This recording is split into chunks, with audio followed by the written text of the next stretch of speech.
Subscribe करें हमारे YouTube channel साधना gold को और पाएं वीडियो सबसे पहले। और हाँ, बेल आइकन दबाना ना भूलें। भगवान ने माता देवकी को वादा किया था कि मैं आपके गर्भ से पैदा होऊंगा, लेकिन भगवान ने यशोदा माँ को भी वादा किया था मैं आपका बेटा बनूंगा।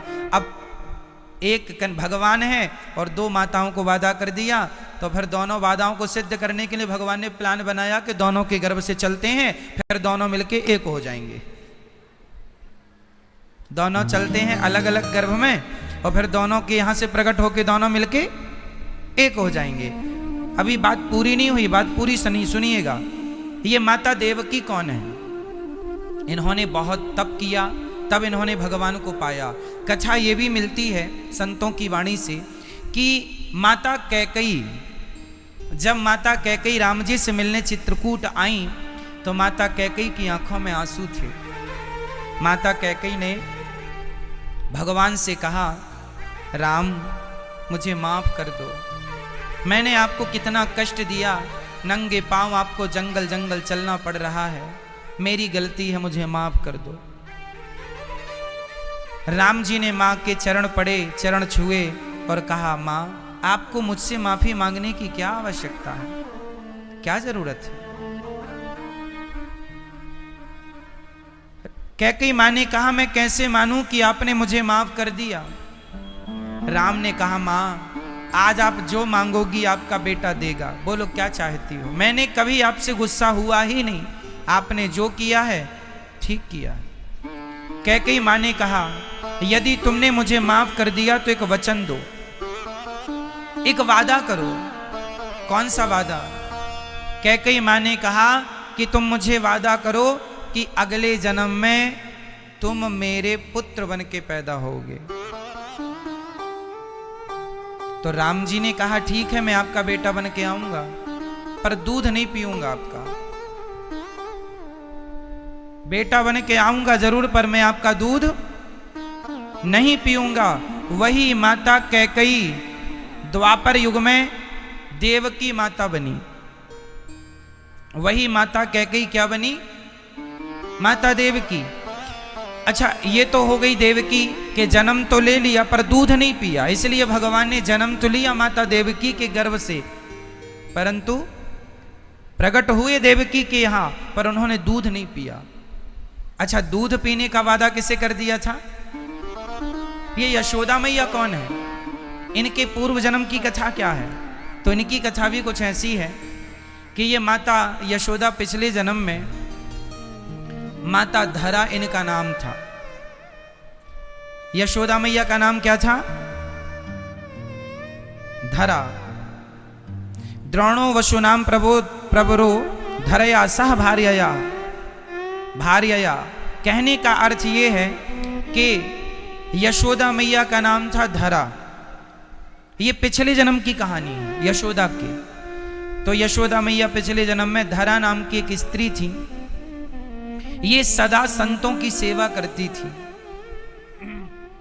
सदा संतों की सेवा करती थी। कोई भी आ जाए खाली नहीं जाता था, भोजन पानी खूब कराती थी और सदा भगवान का नाम श्रीमन्नारायण श्रीमन्नारायण, संतों को भगवान के रूप में देखा करती थी और भगवान से पुत्र रूप में प्यार करती थी। ये धरा भगवान से किस रूप में प्यार करती थी?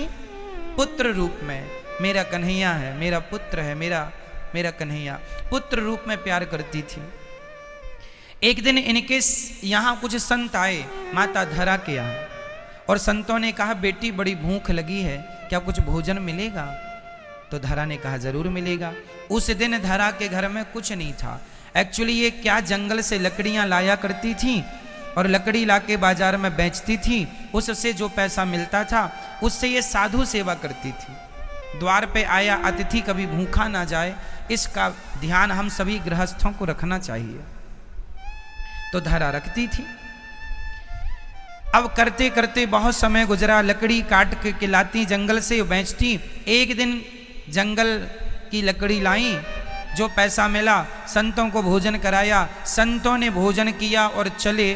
संत गए तभी दूसरे संत आ गए। अब घर में कुछ था तो नहीं, अन्न का दाना नहीं था घर में खाने को। क्योंकि गरीबी ऐसी थी कि जो कमाती थी तो एक बार में बन जाता था। अब आज कुछ नहीं बचा। अब संत आए, 4-5 संत आए, कहा बेटी भूख लगी है, और धरा का नाम सब जानते थे कि सबके घर से भोजन भले ना मिले पर इसके घर भोजन जरूर मिलेगा। तो धरा ने संतों को बिठाया और बगल में गांव में किसी साहूकार सेठ के यहाँ गई। सेठ जी, हमारे घर साधु आ गए हैं, घर में अन्न का दाना नहीं है, जंगल की लकड़ी आज बेची तो जो पैसा मिला वो संतों को खिला दिया, अब हम कल लकड़ी लाएंगे और जो पैसा मिलेगा आपको चुका देंगे, हमें कुछ पैसे उधार दे दो, हम जल्दी से आपका लकड़ी बेच के जंगल की आपका पैसा चुका देंगे। ऐसा माता धरा ने कहा। तो सेठ ने कहा कि तुम कुछ गिरवी रखो तब हम पैसे देंगे। धरा ने कहा गिरवी रखने को होता तो हम बेच ना देती, जो भी ज्वेलरी थी, सोना चांदी था, सब बेच के वो सेवा कर चुकी है, हमें कुछ उधार दे दो भैया, विश्वास मानो हम 10-5 दिन में आपका पैसा वापस कर देंगे। उस व्यक्ति की नीयत बहुत बुरी थी। उस सेठ ने धरा को देखा, धरा बड़ी सुंदर थी और धरा के शरीर बिल्कुल जवान था, सुंदर भी थी जवान भी थी। तो धरा के स्तनों की ओर इशारा किया उसने, कहा कि यदि तुम हमें अपने ये स्तन दे दो तो हम तुम्हें धन दे सकते हैं। धरा ने 2 मिनट के लिए सोचा। उस व्यक्ति की नीयत तो धरा को देखकर डोल ही चुकी थी, नीयत का खोटा आदमी था वो। अब माता धरा ने विचार किया, मन में सोचने लगी माता धरा, एक तरफ मेरा शरीर है, दूसरी तरफ संतों की सेवा है, शरीर को बचाती हूं तो धर्म जाता है और धर्म को बचाती हूं तो शरीर जाता है। अब बताइए, शरीर को बचाना आवश्यक है या धर्म को बचाना? घर से अतिथि भूखा चला जाए ये तो धर्म चला गया। अब एक तरफ आपका शरीर है और एक तरफ धर्म है। मेरा सवाल आपसे है कि शरीर को बचाना चाहिए या धर्म को बचाना चाहिए? बोलो, किसको बचाना है? किसको बचाना है?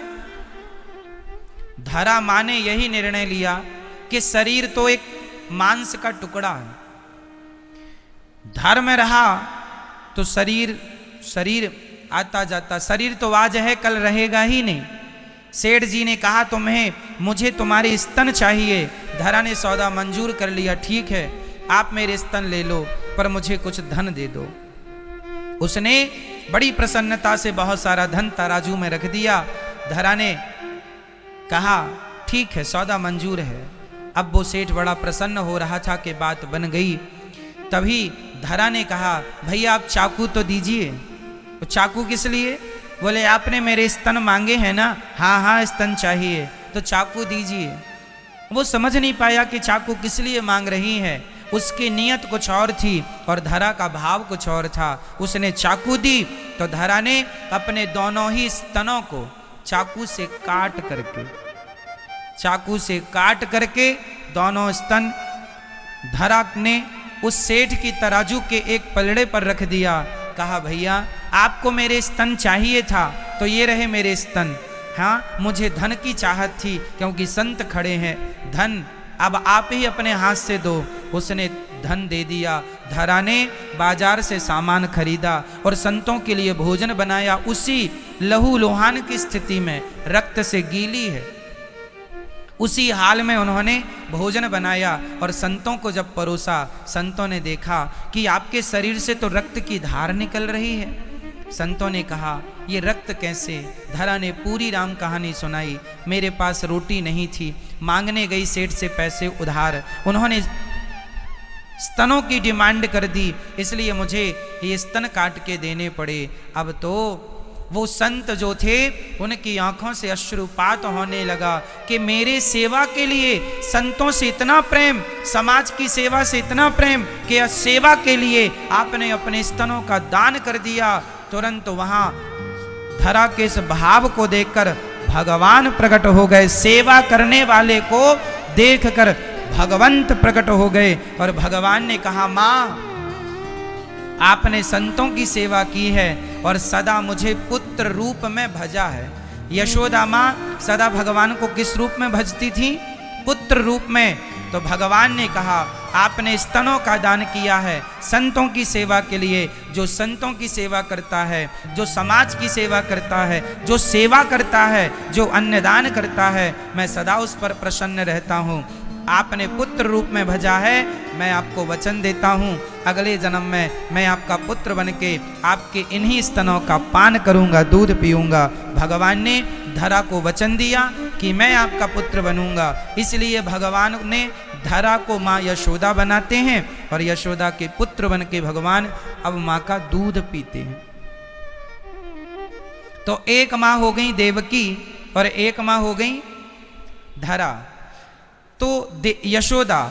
तो एक ही भगवान ने दो माताओं को वचन दिया, तो अब इसलिए वो एक रूप में देवकी के यहाँ प्रकट हुए और एक रूप में वो यशोदा के यहाँ भाई बहन के रूप में प्रकट हुए। तो बहन को तो कंस ने मार दिया, हाथ से छूटकर चली गई।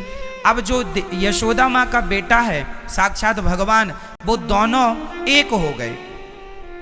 वो दोनों मिलके यशोदा के पुत्र और देवकी के पुत्र दोनों मिलके एक हो गए।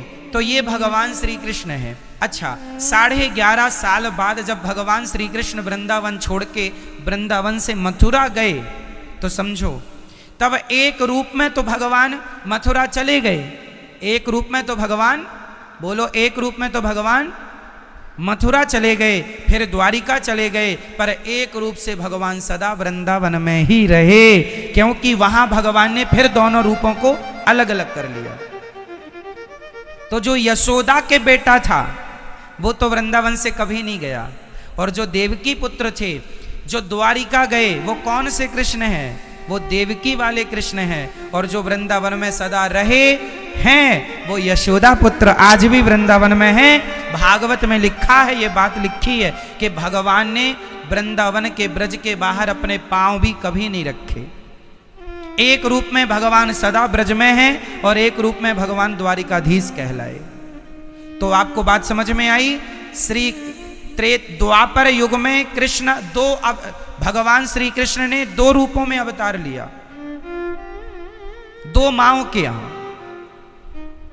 ये कथा बहुत गूढ़ कथा है।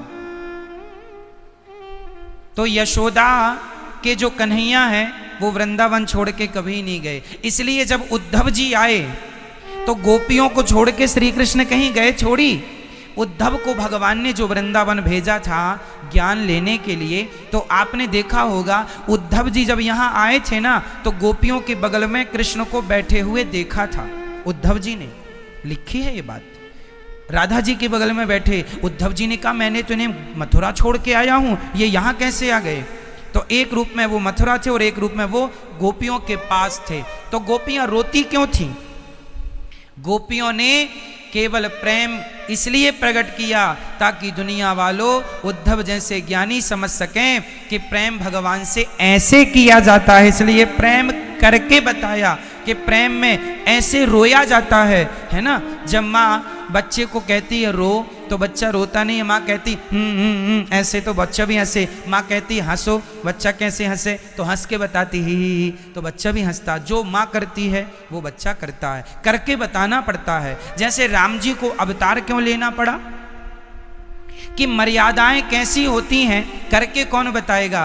तो स्वयं भगवान ने मर्यादाएं करके बताई ताकि दुनिया देख सके कि ऐसी मर्यादाएं होती हैं, ऐसे मर्यादा का पालन करना होता है, ऐसे माँ बाप की आज्ञा का पालन करना होता है ना। तो ये सब करके बताया राम जी ने, और करके बताया भगवान श्री कृष्ण ने, और करके बताया गोपियों ने। तो भगवान कभी ब्रज से बाहर गए ही नहीं। यदि आपसे कोई ये बात कहे कि भगवान श्री कृष्ण कभी ब्रज से बाहर गए ही नहीं, तो ये बात ऐसी है कि एक रूप में तो भगवान ब्रज से गए। वो कौन कृष्ण गए थे? वो देवकी पुत्र गए थे। और नहीं गए जो ब्रज से कभी, वो कौन है? वो यशोदा पुत्र हैं।